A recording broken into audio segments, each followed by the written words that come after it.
تو یہ آج کے نوجوانوں کے لیے خصوصی پیغام ہے کہ اسلام کے پہلے سفیر، اسلام کے پہلے قاری، اسلام کے پہلے معلم، اسلام کے پہلے استاد وہ نوجوان تھے کہ جنہوں نے اپنی زندگی میں سب کچھ لیا، سب کچھ حاصل کیا، سب کچھ موجود تھا، لیکن سارے کو اللہ کے دین کے لیے، اللہ کی ذات کے لیے اور اس کے دین کی اشاعت کے لیے چھوڑ دیا، اور اللہ رب العزت نے رضی اللہ عنہم و رضوا عنہ جیسا مقام عطا کی۔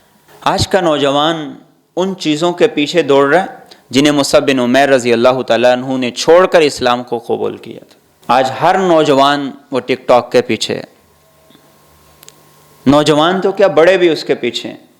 پیچھے ایک نوجوان کار حادثے کے اندر وہ جاں بحق ہوا، بہت معروف تھا، پتہ نہیں اب نام میرے ذہن میں نہیں آ رہا۔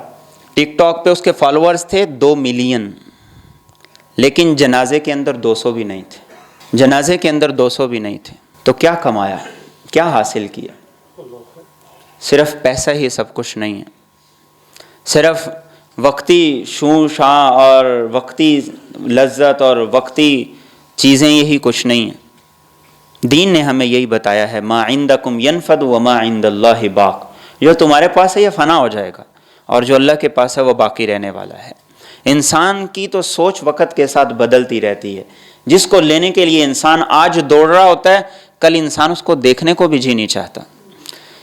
جس نعمت کے لیے، جس گاڑی کے لیے، جس چیز کے حصول کے لیے انسان آج مارا پھرتا ہے، کل انسان کی نظر میں اس کی کوئی اہمیت نہیں ہوتی۔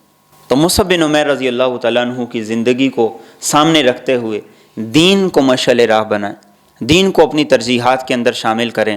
اور آج کا دین بڑا آسان ہے، آج کا دین یہ ہم سے تقاضا نہیں کرتا کہ اپنے گھر بار کو چھوڑ دو، کاروبار کو چھوڑ دو، ماں باپ کو چھوڑ دو، رشتہ داروں کو چھوڑ دو، ہجرت کر جاؤ۔ مصعب بن عمیر مکہ سے ہجرت کر کے ایتھوپیا گئے۔